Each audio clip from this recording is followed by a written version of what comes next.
Welcome back to Capper Review. So Tuesday saw a number of key races in Kentucky, Pennsylvania, and Florida. We saw former President Donald Trump still has a hold over the Republican Party, but some Democrats saw some key races flip in their favor. DC News Now's Mark Hall talks to the Hill's Caroline Vakil. Well, Caroline, let's start in Kentucky, where President Trump's pick, Kentucky's Attorney General Daniel Cameron, defeated Kelly Craft, who was backed by Governor Ron DeSantis. What's your take on that outcome?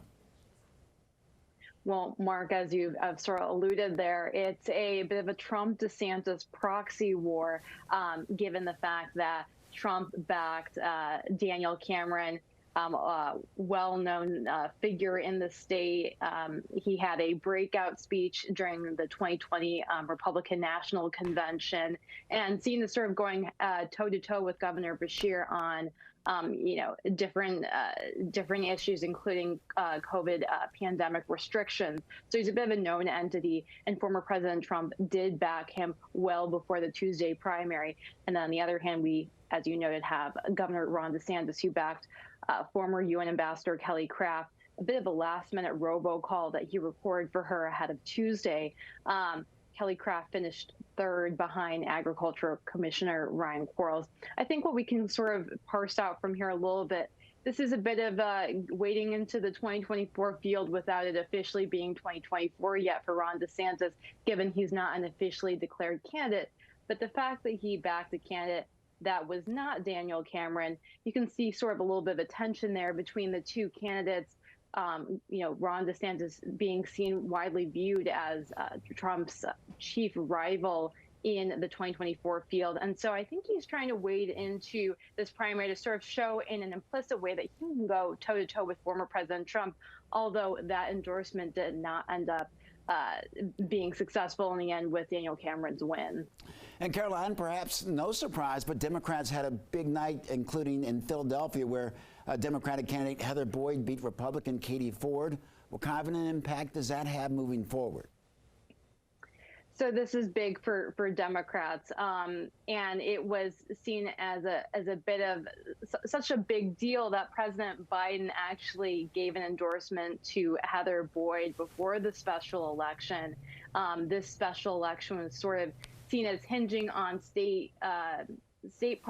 party control, I should say, of the state house, with Democrats retaining their majority in the state house, Republicans holding their majority in the state Senate. A bit of a sigh of relief for Democrats, especially Governor Josh Shapiro now, who has at least one chamber that he can, work with to advance his agenda and legislation.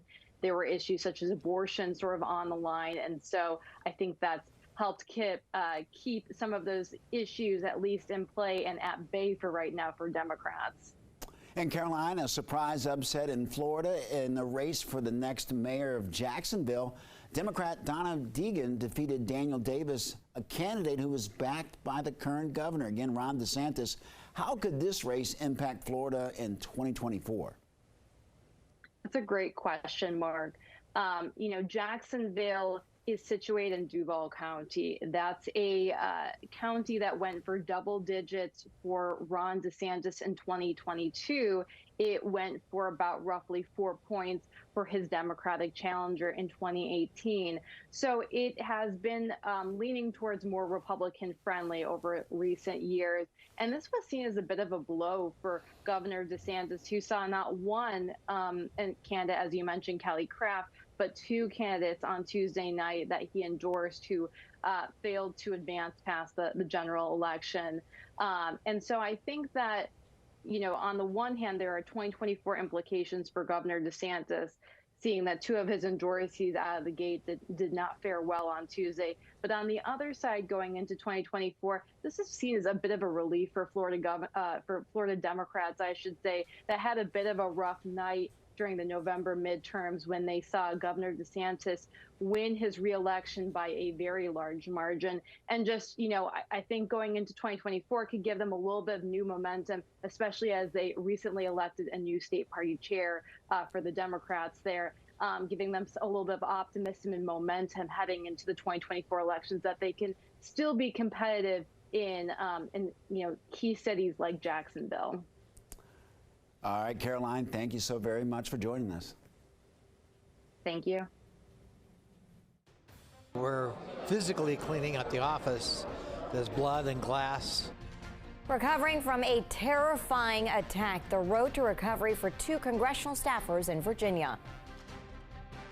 And there's no room for political violence in our country. Some lawmakers are discussing ways to prevent future political violence. I'm Hannah Brandt in Washington. I'll have that story coming up.